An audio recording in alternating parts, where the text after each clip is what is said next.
Okay. Hold on just a second. What's up, you guys? Welcome back to my channel, Real Talk Recovery, where we talk about recovery from addiction and I share my life with you. I have a special guest tonight, you guys. His name is Jimmy. He's literally a legend. He is what I would call an old timer. So he's got some real freaking sobriety wisdom, and I can't wait to share his story, or for him to share his story with you guys. So I'm about to go click him on here and let him introduce himself, and then we'll get started. So welcome everybody to the live stream, and let's do this.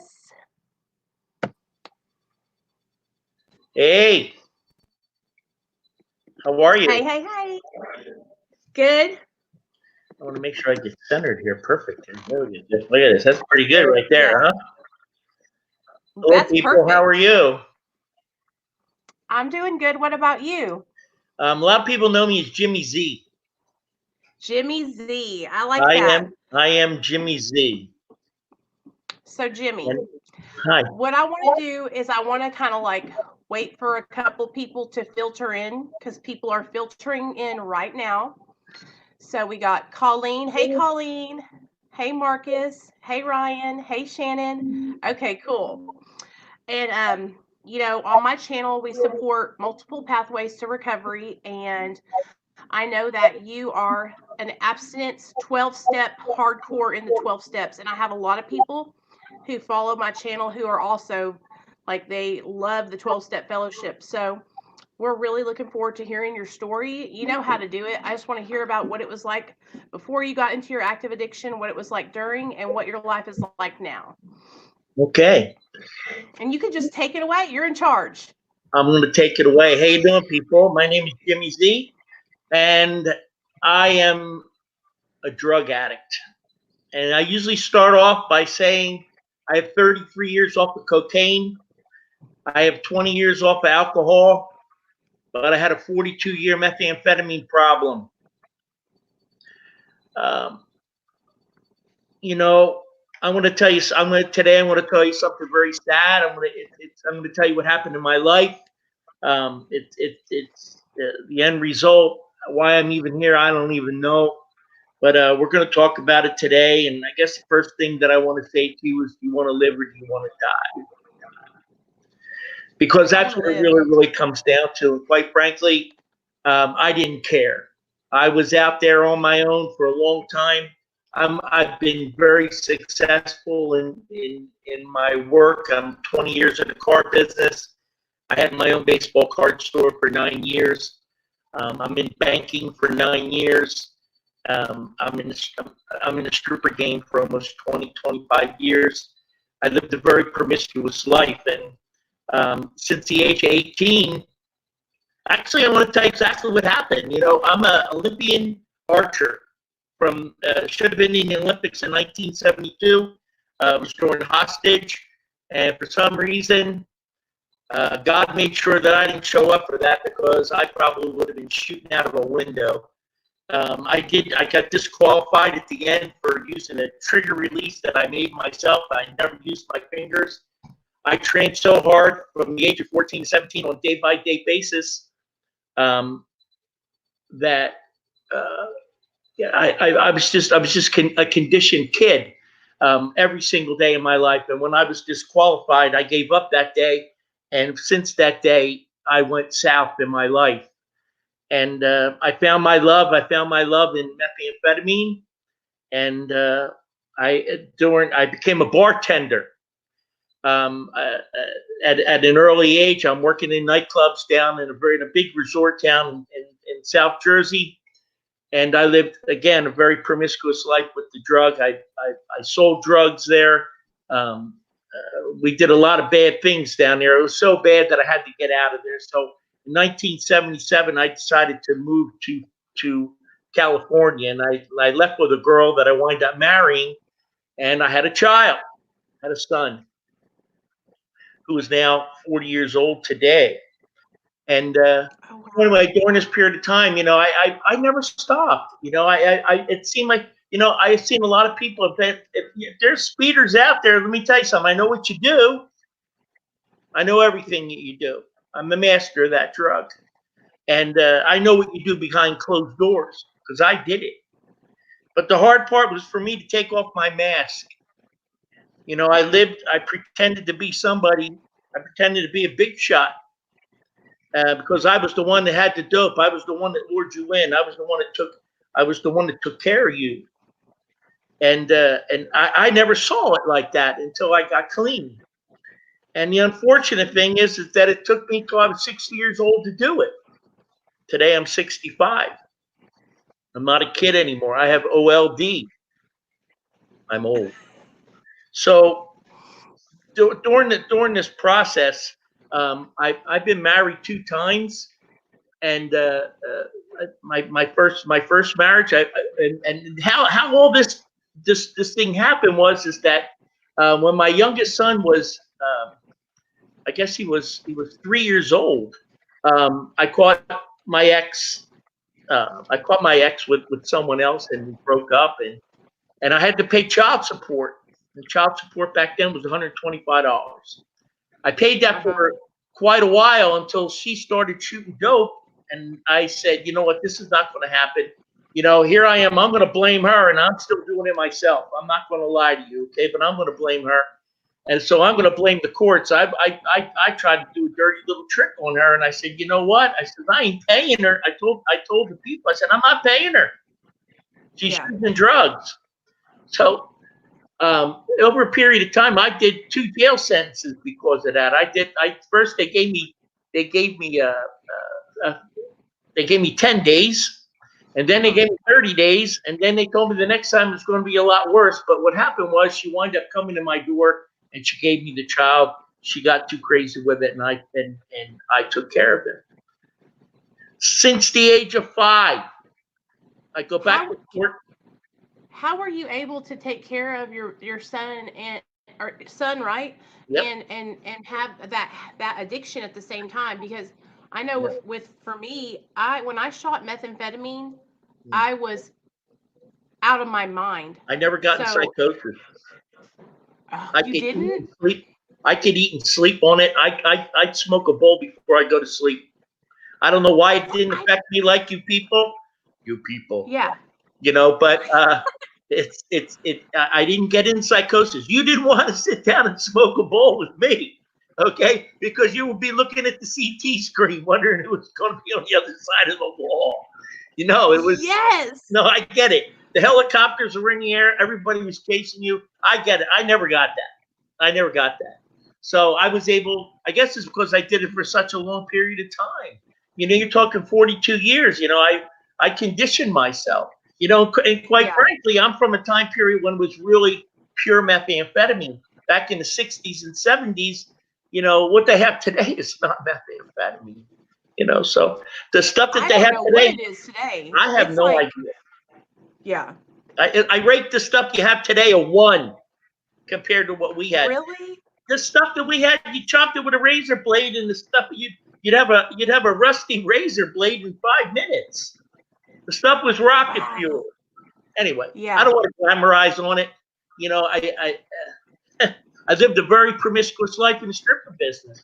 It was me. I took care of you. I had. You want to know? I'm going to tell you what my secret high was. It's not. Here, check this out. It's not the drug. It's not the methamphetamine. It's what I like doing with the drug.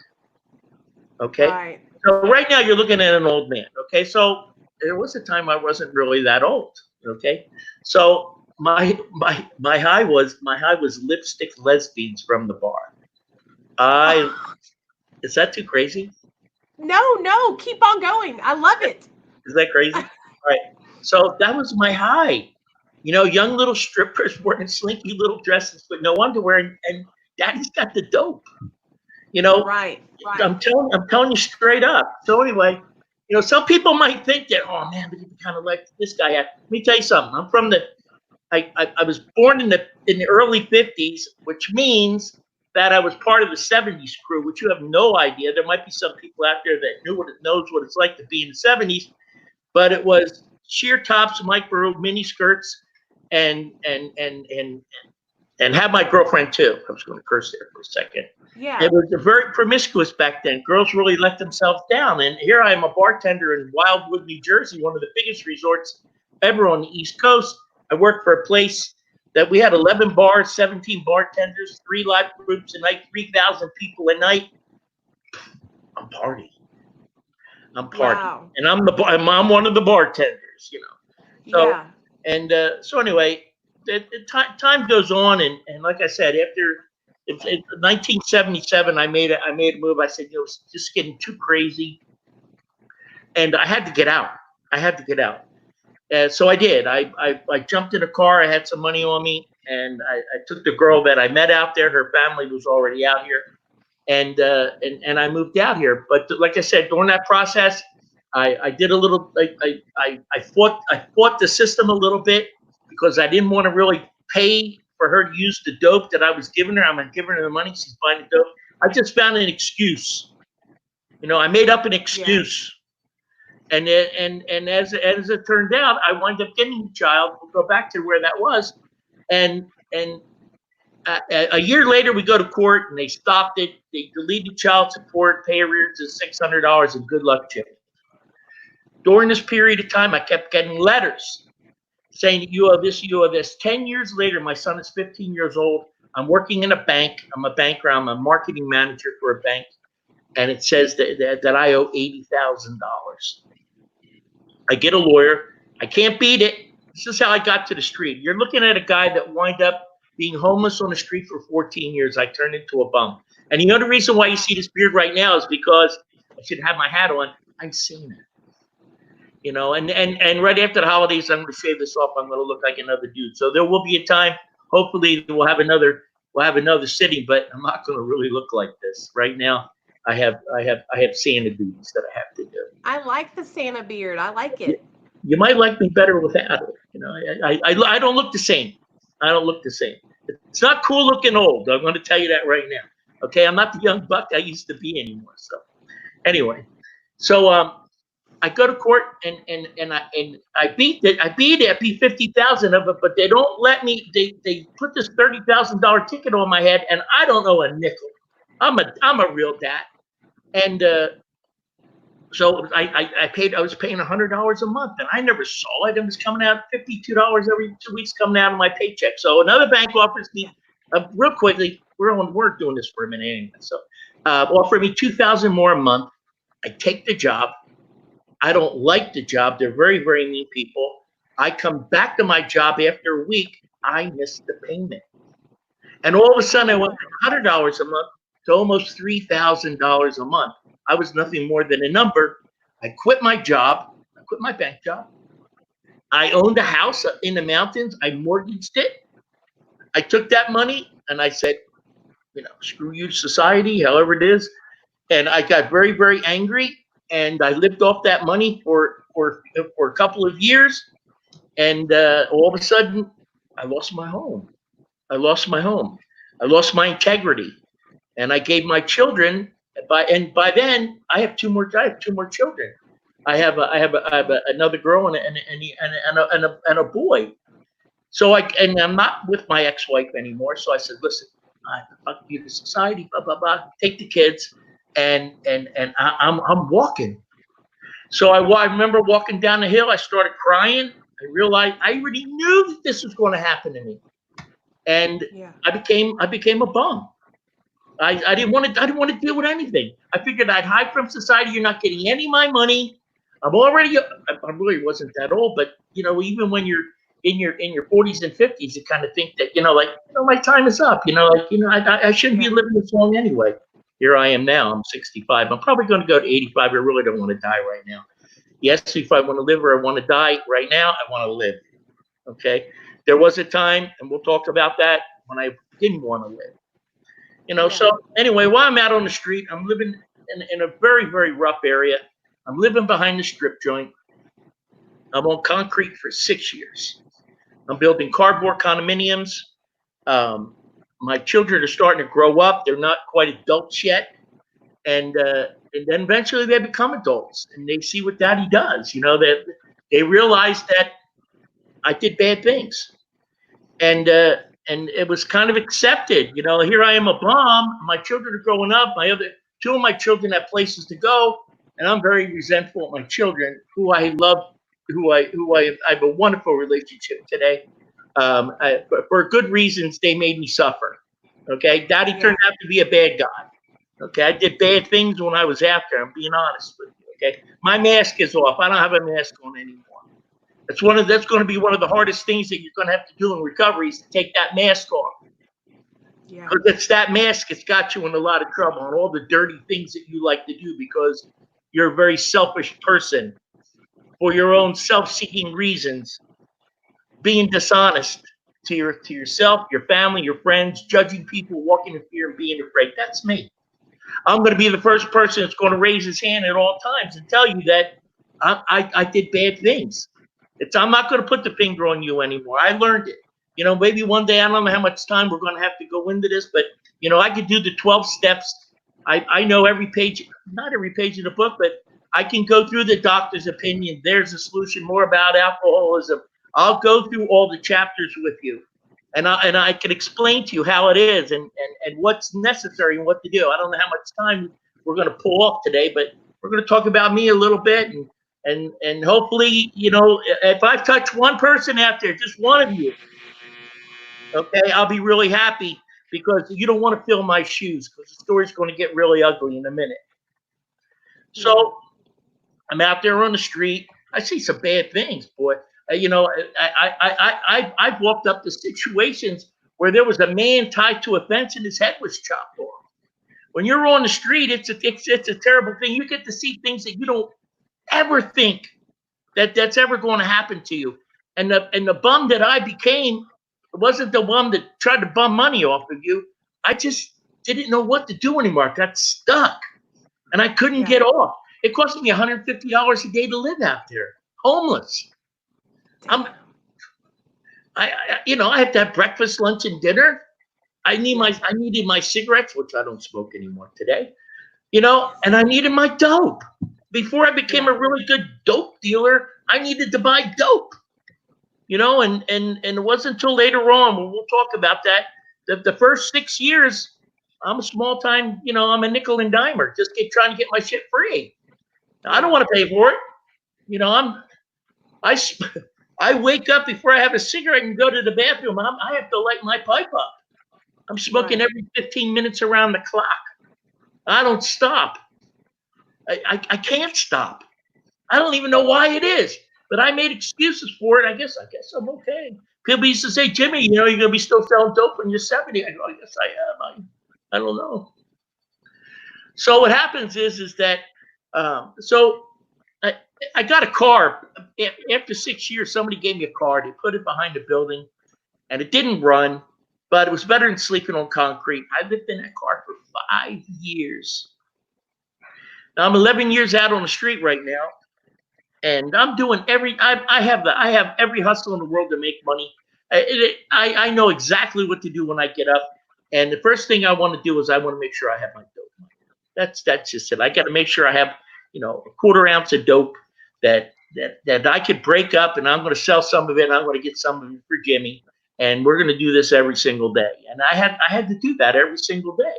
And if I was lucky enough to clean up and get a motel room, well, I was lucky to get up and clean. You know, I remember, you know, my youngest son, Alex, who we're going to talk about, he used to come over. He said, Dad, come here, let me smell you.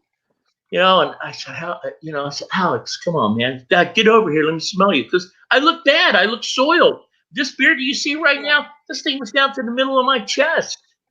I had a big beard. Yeah. I looked ugly. I wanted to be ugly. Wasn't trying to impress anybody.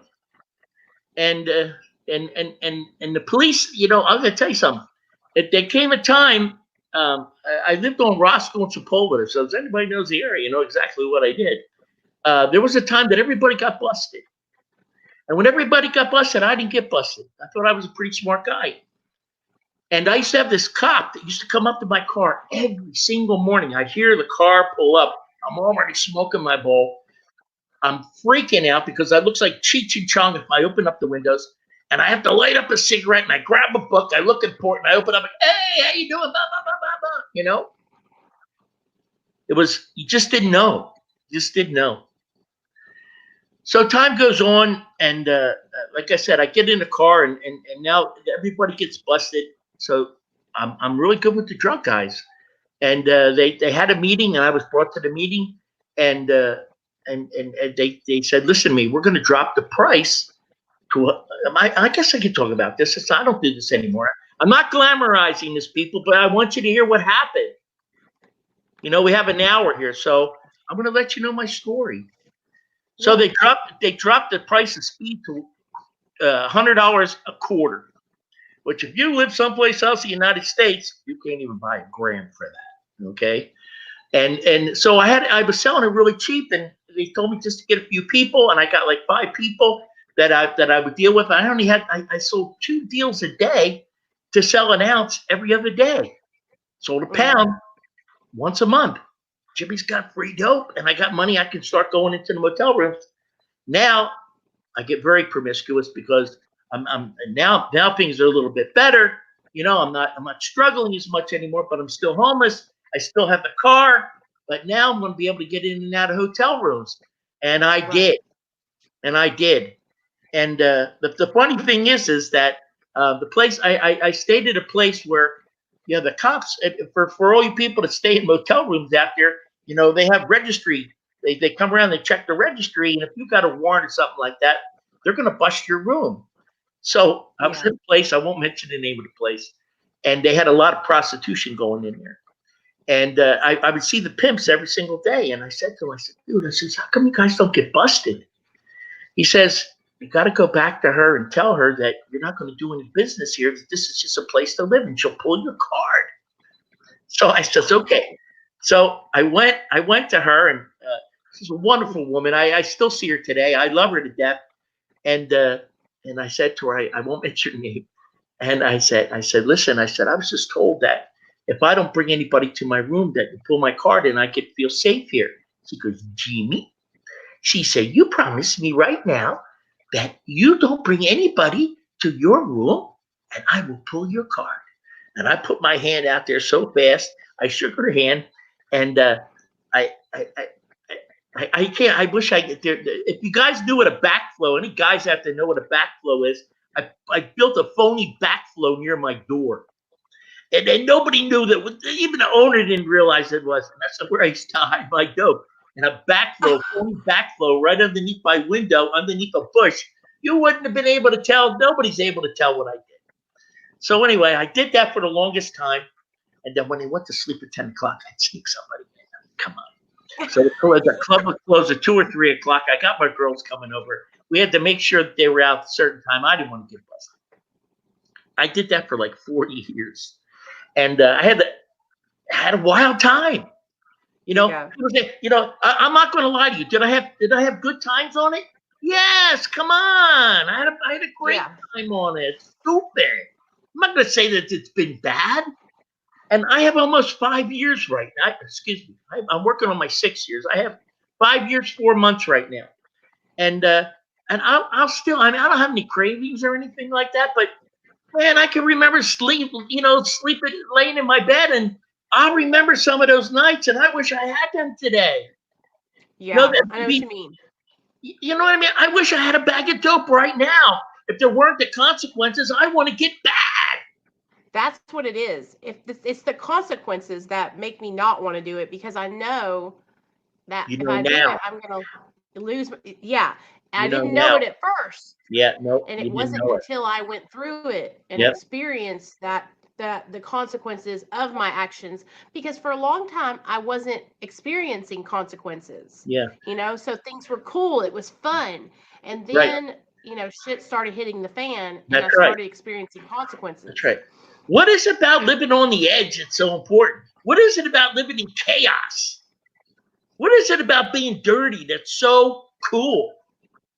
Well, for me, it was like I didn't have to focus on me. Yeah, exactly. I was always in this drama. I always had somebody else's life that I was focusing on, and I wasn't having to look at what was wrong with me, because it was really all this insecurity and not feeling good about myself and not loving myself and hurting. Right. But if I had all that chaos going on, it was like distracted me. You know what I mean? Right. I didn't love myself back then.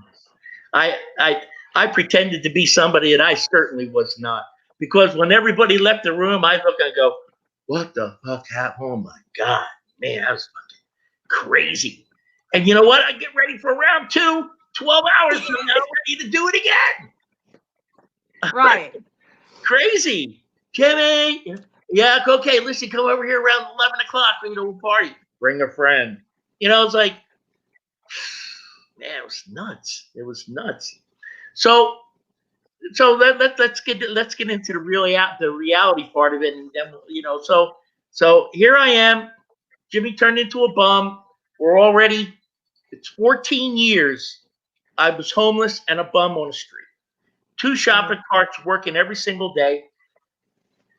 And I come out of this motel room one day, and I go to, there's this Chinese guy that I do a lot of work for at a liquor store, and I don't even know why. I walked into my store. His name is Sonny, and I'd walk in. I saw him, Sonny. I said, Sonny, and I started crying my eyes out. I said, Sonny, I can't do this anymore. I says, I gotta go. I'm sorry. I'm not going to see you anymore. And I'm crying. I'm going down the street. And my son Alex, he buys lottery tickets there all the time. He hit $500. He buys his lottery tickets there. Yeah.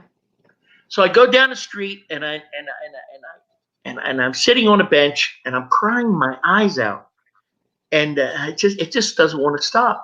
And all of a sudden I see my oldest son come from behind a building. I see my daughter come from behind a building. It's like 8 o'clock in the morning, 8:30 in the morning.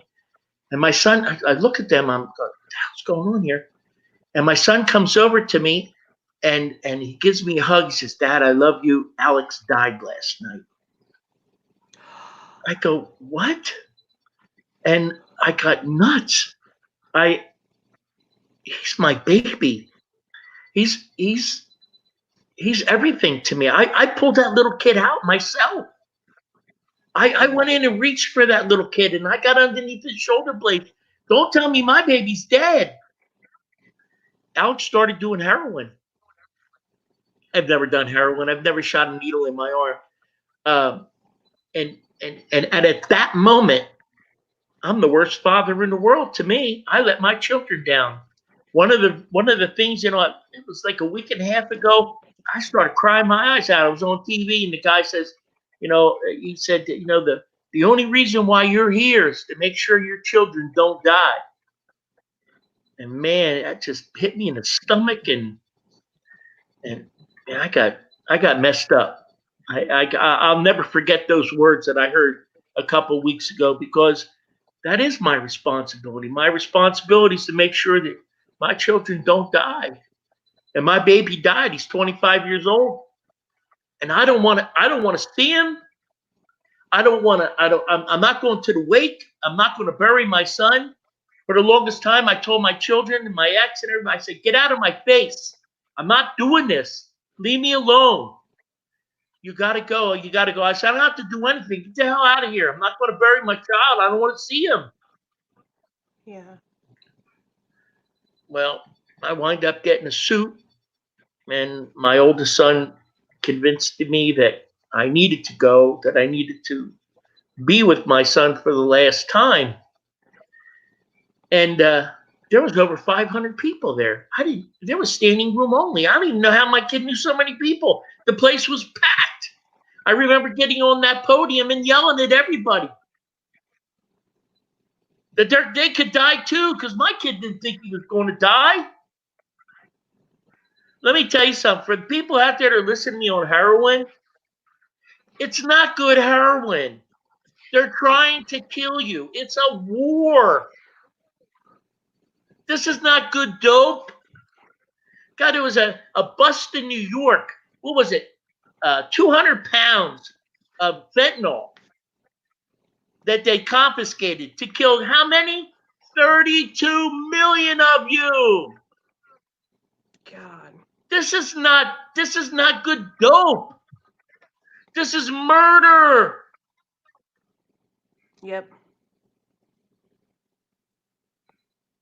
I don't know what it's like to be set back and put into the womb like that in heroin. I don't know what that feels like. I don't. I can't tell you that. I've never had that experience. Not that I haven't been in the hospital. I haven't had morphine or Dilaudid shot in me because I've been sick. I have open heart surgery in 2008. Mm-hmm. In 2008, I had a heart attack. I had a heart attack on the bottom of a van, and I got up and I walked across the room. And quite frankly, there was no God in my life.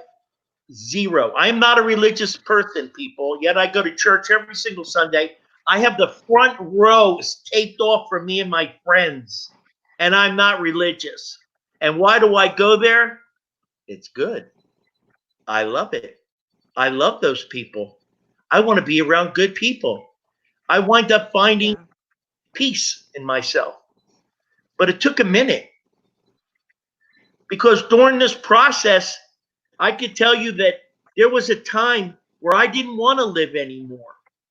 I figured out I was too chicken shit to, I didn't have a gun or anything to kill myself. I didn't know how I was going to do it. I could have shot up a load myself and died. I could have bought a lot of pills and ate them. Maybe it didn't work. So I came up with the solution. I had a rope, and I was going to tie it around my neck, and I was going to slip it through the back door of my car and shut the door a little bit. So it closed a little bit, but not 100%, so that rope could slide through.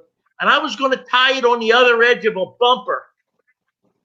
And I wanted to rip my fucking head off. I was going to go to sleep. That didn't happen. Something happened. During this process, when I was homeless on the street, I didn't want to live anymore. I was done. I was exhausted. I didn't have a car. I walked for 14 years. I'm exhausted. No place to rest my head during the daytime. I would find a piece of concrete just to try to find some shade, and I'm laying down. Oh my God. One time I'm laying on concrete. You're not going to believe this. A man and his little girl come walking over to me. I'm sleeping on the concrete. And the father has a blanket. And they put the blanket over me. And the little girl, I hear the little girl say, "Daddy, he wants to be invisible." How true what that girl saw in me. I did. I wanted to be invisible. I didn't want anybody to see me. So to get back to Alex, I couldn't stop crying from the moment I woke up. From that day forward, people were going to die. I had murder on my mind. I had two people that were not going to live. The person who initiated heroin to my son, and the person who promised me that nothing would happen to my son as long as he's with me, and he died on her floor. She wasn't going to live. I was going to wait a little time, and I was going to go in there, and I was going to take care of business. And I was going to take care of me. 3 months go by. I can't stop crying. I'm out of my mind. It just doesn't want to go away. It's the worst feeling in the world. And during this process, I'm at my son's house. Yeah, this is a really crazy story. And I'm so far out of my mind. I said to myself, somebody's got a time machine. I got to go get my baby. There's no way in the world you're going to take my baby. Fuck you, God. Give me my baby back. And all I'm hearing is, believe it, I'm starting hearing it. I'm sorry, I can't do that. Actually, it's the second time I heard God. The first time I heard God was when I had a heart attack, and I'm walking across the parking lot. Here, I'm going to back up for a second. And I sat down in a chair, and right in the center of my head, I hear this: yes or no. That voice, yes or no.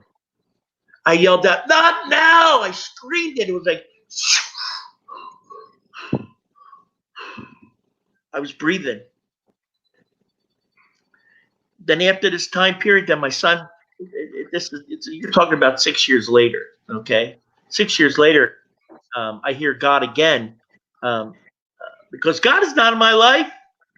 There's no God. Yeah, how many people out there ask God if it's okay to do your dope or drink a bottle before you Right. do it? None of you. None of you. The reason why is you don't want to hear. You don't want to hear no. I push God Right. aside. What is God? Where the hell is he? I don't see him. That's what happened to me. And that's what's probably happened to many people that are sitting out there right now. Is there God or is there not a God? Well, hopefully we'll be able to feel some of that in a few minutes. So my son dies, and I'm at my son's house, and I want to find this time machine. I go to um, Einstein. For those of you that know the Philadelphia experiment, Einstein actually knew quantum physics, and he actually did it. He was able to go forward, but he couldn't go backwards. So I shortcutted it to the to my computer. This is a true story. I'm telling you the truth. I wake up the next morning and there's a cartoon on the TV with Einstein sitting in this chair, this little time machine chair, and I freak out. And all of a sudden, I hear this, Dad, Dad, and it's my baby. I hear my son.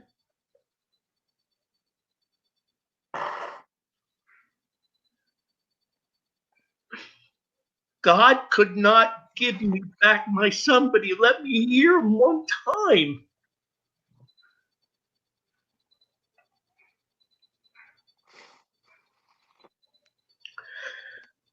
There was the God. I'm so sorry. Sorry. There was a God. After 3 months, like I said, I laid behind this building. I had no desire to live, and I called my oldest son up. I said, "Listen to me." I said, "I'm about ready to do something really stupid. You better come get me. I'm going to commit murder."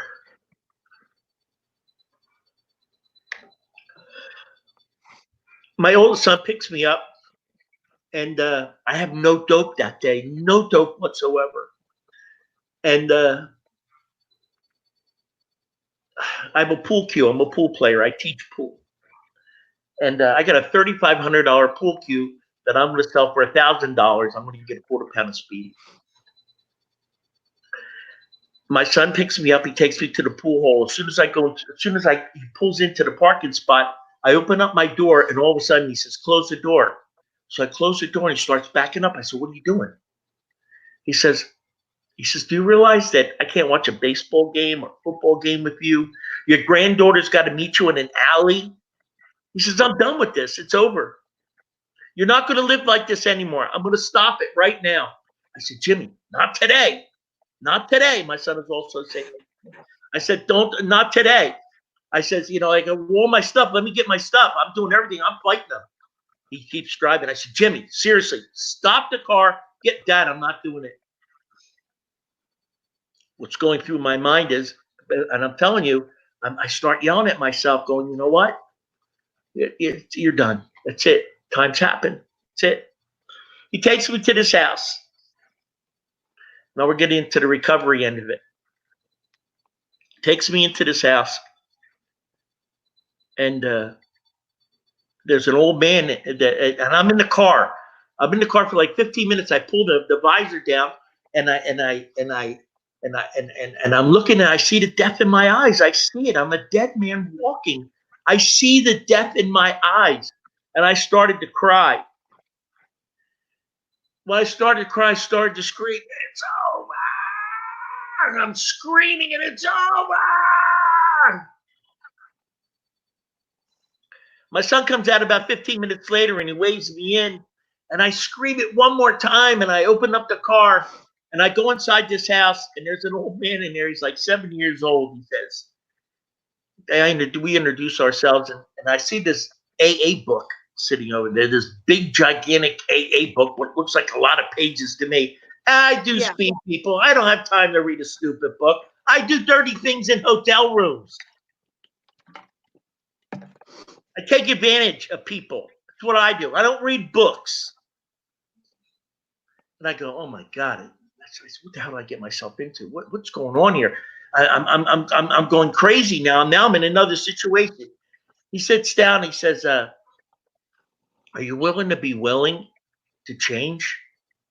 And I said, "Yes." And quite frankly, I lied. I was scared shitless. I didn't know what the hell to expect. I didn't get this right away. That's not going to happen right away either. Don't try to think just because you have 30 days or 60 days or 90 days that you're okay. You are not okay. You are not what I call recovered. You're still in your ditch, and this is going to take some time, people. Don't expect the world to change overnight. It's not going to happen. You need a solid year of this, or you're going to go right back out. And I'm going to tell you why. Some of you people are not going to believe what I'm going to say right now, but I'm going to tell you the truth. I will never, ever, ever lie to you, and I'm going to tell you what happened. So he says to me, I'm going to tell you a secret. And I says, what's the secret? He says, I'm going to teach you something, tell you something you never learned as a child. He says, are you willing to be open-minded? I said yes to that. And for some reason, that stuck. He says, and then he picks up the book, and I wish I had my book here. You probably couldn't see it on the screen. But anyway, he says, you don't have to read this whole book. He says, you see these dirty pages right here? There's only 103 of them. He says, you only have to read the dirty pages. I said, I could do that. I could do that. So it's like 3 pages a day for a month. I can read 3 pages a day. That's not much. That's not much. It's nothing. And I begged, and he says to me, I want to tell you the secret. He says, we have 5 men's houses, and then we have 3 women's houses, and we've been in business for over 9 years. He says, how many people you think made it? I says, I don't know. And he looks at me and goes, none. I go, none? First thing I said, what the hell am I doing here? He says, the only people that made it are the people that went through this book and decided to live in step 10, 11, and 12 for the rest of their lives. These people survived, but all the other ones didn't. We're not going to be able to have the time for me to go through all the steps where I could explain to you exactly how this all works. But I could tell you that, yes, that book saved my life. There's no doubt about it in my mind. I asked that man, I said, listen, I'm on a 42-year run. Will you please let me sleep for at least 5 days? Because I have these things, I have brain zaps. And the brain zaps are, for anybody that does speed out there, it's like when you move your head, the other part of your head doesn't want to move quite as quick. And it goes, the worst feeling in the world. And all I had to do to get rid of that was smoke a bowl or do a couple lines, and it would go right just like that. Yeah. I went to sleep. I would wake up. My eyes were so closed. I was so tired. I was exhausted. It was give the bum a couch and a bologna sandwich. And I'd walk back and forth and I'd fall asleep. And on the 5th day, I woke up. And when I woke up, I'm moving my head around and trying to do this, trying to get that feeling in my head. And I can't believe it. 42 years of agony that I did to myself, to think that only 5 days to get rid of that thing out of my head, because I couldn't find it. I looked up and I said, you can do this. And I meant it. If my ex-wife was here, she would look at you and say, I don't know how he did it. Because anybody that knows me from the street, you don't smoke with Jimmy. I'll smoke you out. Yes. I can relate to that, but I can relate to being around people. But it wasn't like Nicole would smoke you out. It was like Nicole's going to smoke and she's going to be a liability because she can't handle it. And you would be kicking me out. You'd be like, get her out of here. She can't handle it. She can't handle the dope.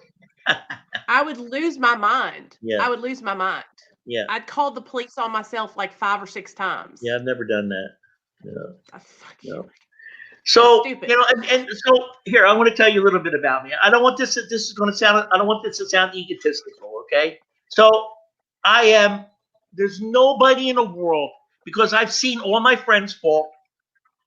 I've seen more than 2,000 people have touched my hands.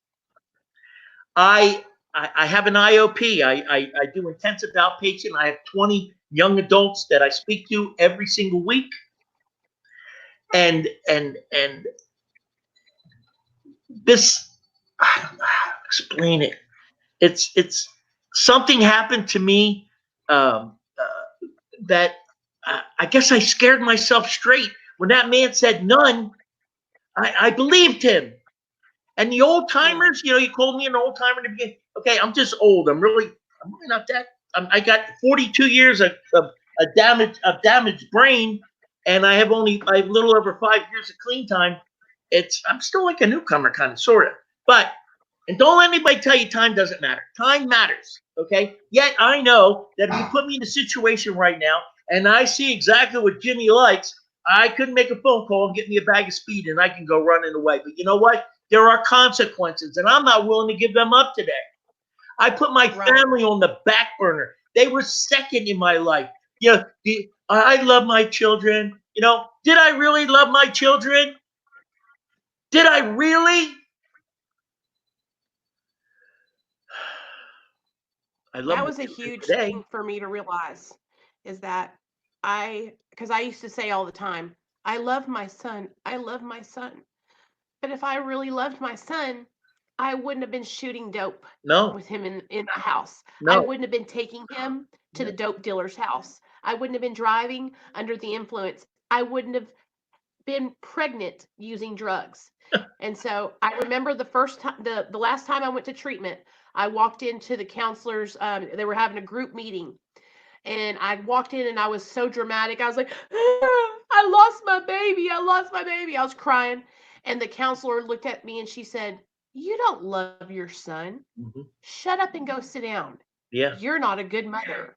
Yep. And I was so offended. Yep. I was like, what do you mean I don't love my son? I'm a great mom. Mm-hmm. No, I couldn't. I was literally overdosing in my house while my baby was crawling around with a diaper full of shit. Yep. That's not love. That's irresponsible. That's putting my child in danger. That is just, I was not present at all. I was in another world, and I have a lot of shame and guilt behind that. But it's like, I know now today that I have to be honest about that. Like, drugs meant more to me than being a mom. Yep. Yep. I thought I had it all figured out. All of you were dying and not me. Look around, people. How many of your friends are dying? How many? They're all dying. Why are you still alive? Why? Why are you still alive? Let me tell you something. You keep swinging the bat, you're going to get a hit. I don't care what anybody says. You just haven't gotten that hit yet. Those people, your friends who have died, they didn't think they were going to die. They thought that they had it licked just like you did. They don't even know. They don't even know when it happened. They know nothing. It's over.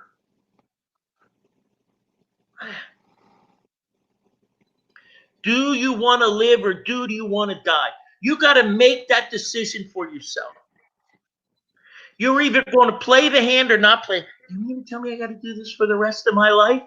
Yes. Yes. Half the world gets high and the other half doesn't. Sorry. Some of you have allergies after the alcohol. Sorry. Sorry. You can't play the hand. I call myself an alcoholic because I did my drugs alcoholically. Every 15 minutes around the clock. I didn't have to worry about the dope. I had the dope.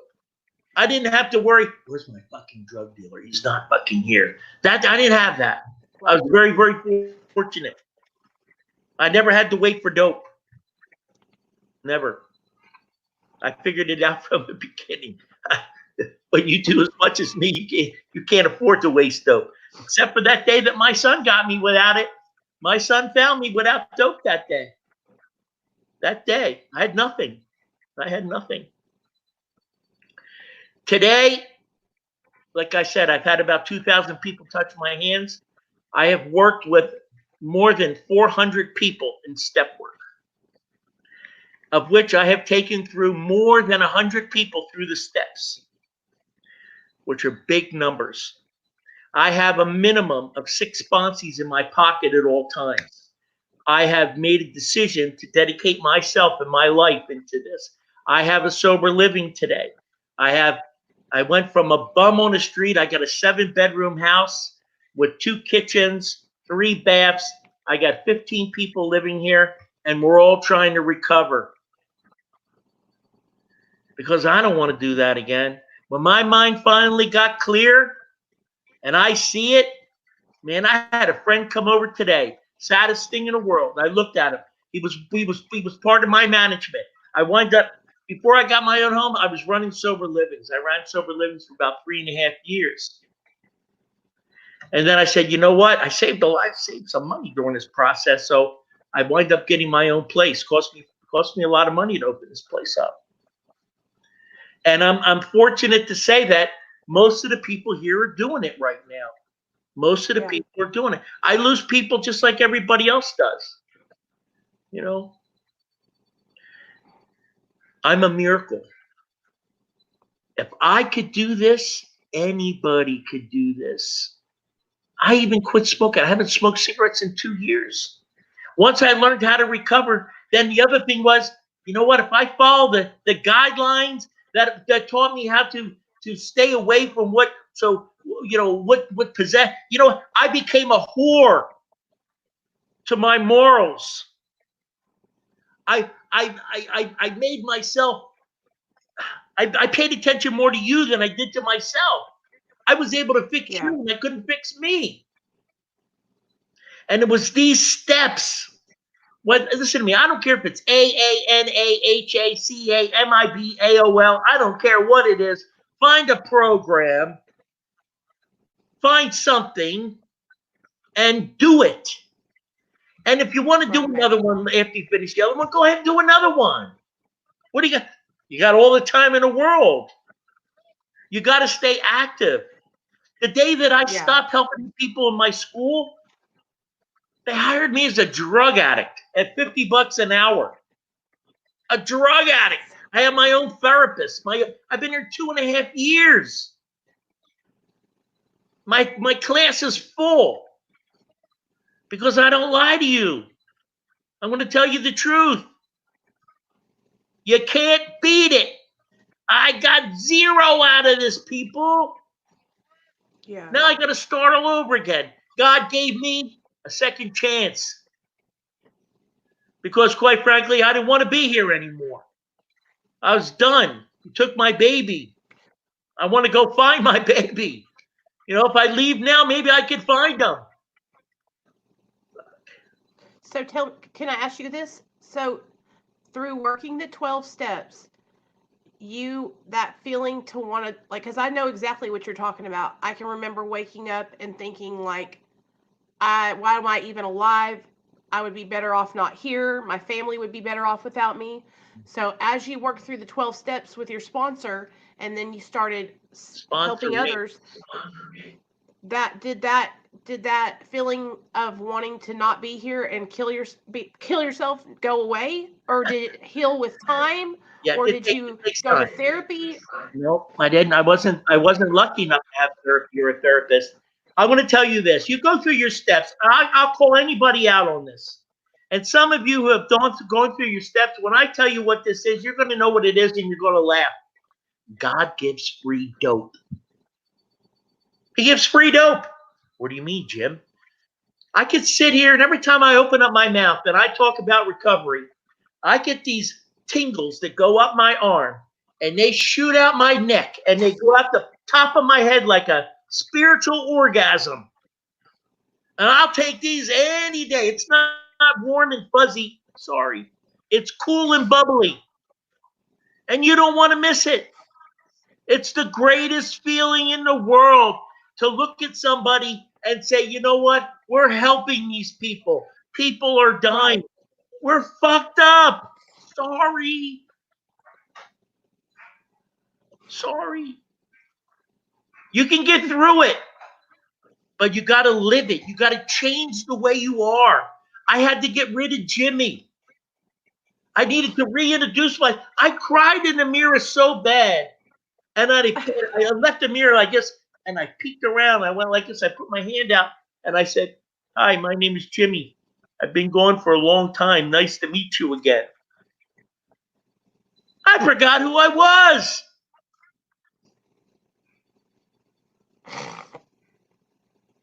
Yeah, I could for You know so what I mean? long I was not me. I can No, remember being myself when I no. was a little girl. Like I'm talking like 5, 6, 7 years old. And then something happened and I started feeling this like not like I just not feeling right. And then I started using and then I was gone. Everything I ever learned, all the connection I had to God. I Yeah, remember my mom taking us to church and I would be on the front row of the pew hmm, praising Jesus' name, and I was like so on fire. I can remember singing in front of my church and I just love sharing singing. all these. I was so on fire, and then I started using that feeling. I got that feeling from getting high, and then I just kept getting high and pushing that voice because I used to think, God abandoned me. He left me. But now I realize that he never left me. It was me who walked away You from walked him away. and pushed him out of my life. You know, the next time we talk about it, I'm gonna tell you my theory on God. And I've been told by so many people, Jimmy, don't you tell people what God is. You don't know. That might be somewhat so, but maybe I do have a lick on some of it. Okay, maybe I do. I'm not a kid. I've had a little bit of time to figure this thing out. You're right. And let me tell you something. God's not going to stop you either. He's going to yell at you. He's been yelling in your ear the whole time. It's really not a good idea. You probably should walk away. Yeah, but look at them over Right. there. They're having so much fun. I want to go over there. It's really not a good idea. I think you shouldn't go there. How many times do you have to hear this? How many times do you have to sit on a chair or on a curb with your head buried into the sole of your hands, saying, "What the fuck did I do? God, what did I do?" You begging in the sole of your hands for help, and you hear it. Get up.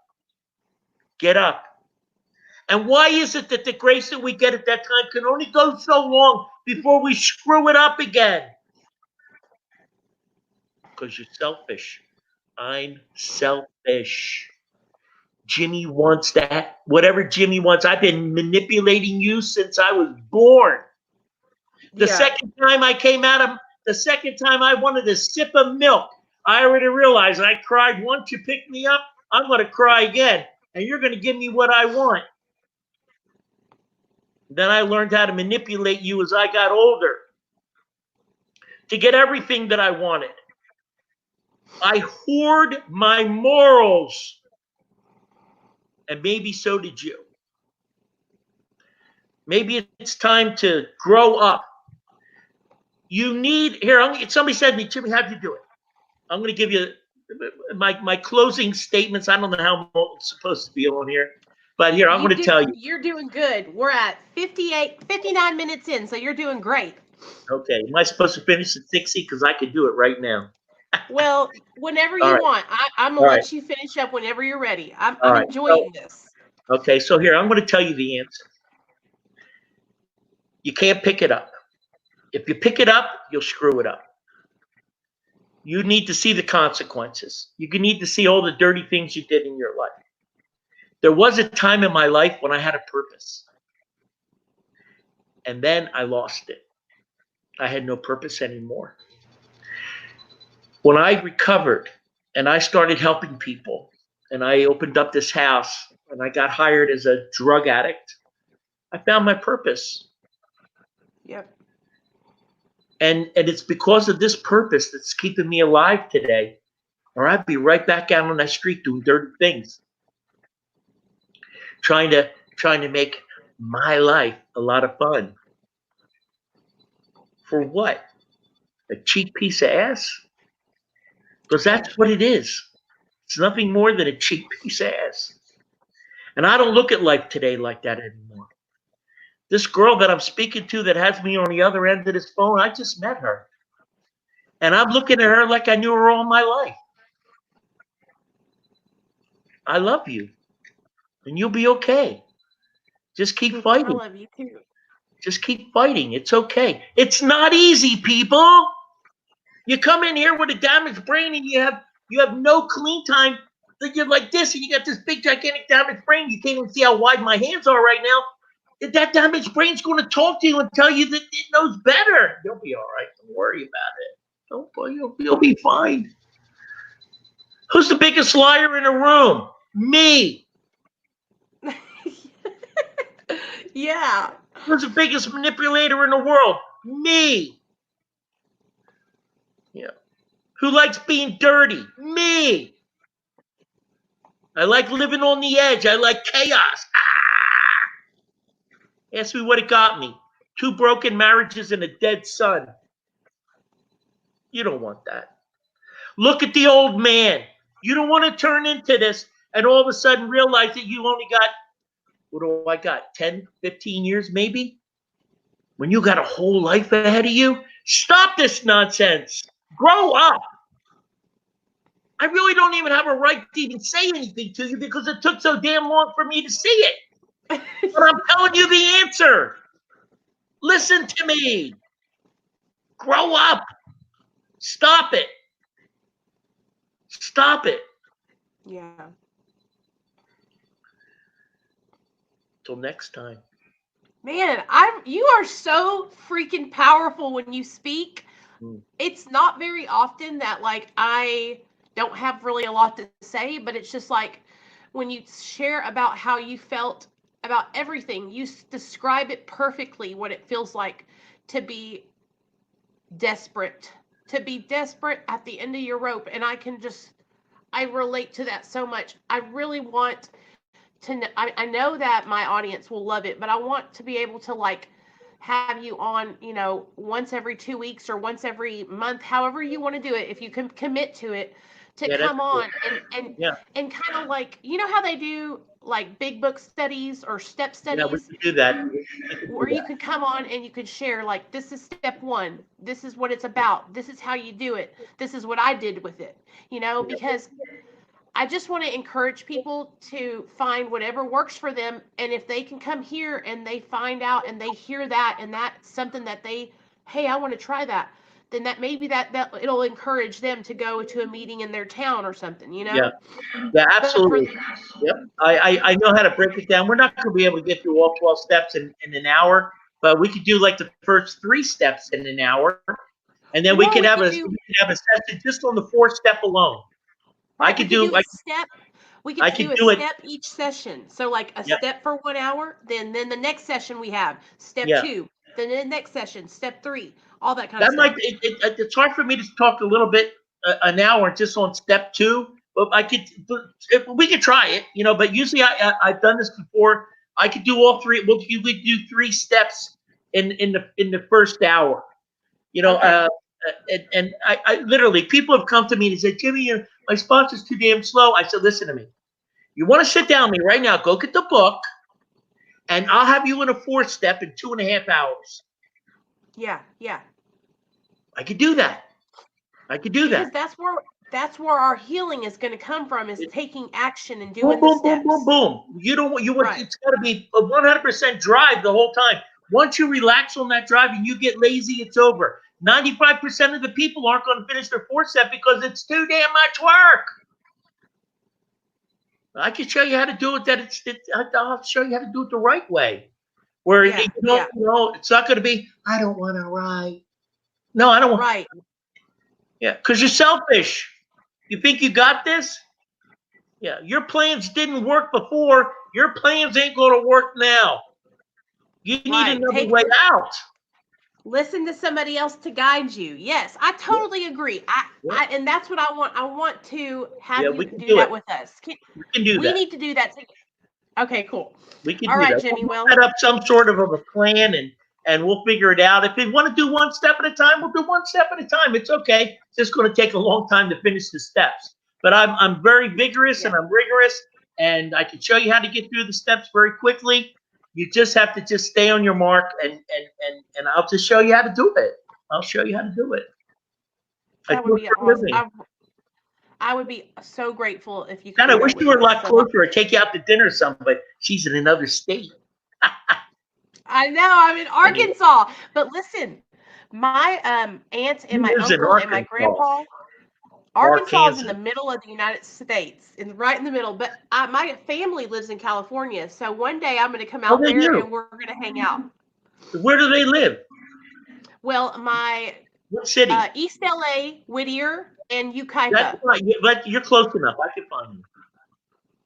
I So can find when you. I get down there, I'm going to text you and we're going to go hang out. That's fine. I'm in the San Fernando Valley, just so you know.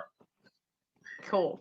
Well, All right. thank you so much for coming on the channel Thank tonight. you I'm so going much to for having upload me. this I appreciate video it. You're welcome. I loved it. and I'm going to text you later. I'm going to text you when I get off here and we're going to plan to have you on again so we Yeah. can do the steps. That Okay. sounds cool. Give me a phone call. I would love to talk to you. All right, Jimmy. Thank you All right. so much. See you later, people. Love you bunches. Love you.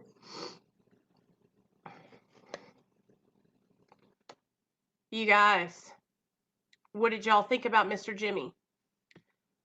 He is so powerful with his message. It literally gave me goosebumps all down my spine, all down my arms. I really hope you guys, we'll watch that video back and watch it back and watch it back and listen to what he's saying. Like, we don't know what we're doing. We need guidance. We need somebody to take us through and show us how to live, show us and guide us through, because we have been trying to make our own decisions for so long that our minds are, one of my sponsors, your picker is broken. The decisions that I make, they're broken decisions. I don't know how to choose the right decision. And so that's why we get somebody like Jimmy or whoever your sponsors are to show us and help us and guide us. It's not because we're stupid. It's because we need guidance. We need help. We cannot do this alone. We cannot do this alone. I've tried for 10 years to get sober on my own, and y'all see where it got me. Relapse after relapse after relapse after relapse. So I'm finally listening. I'm finally realizing I need help.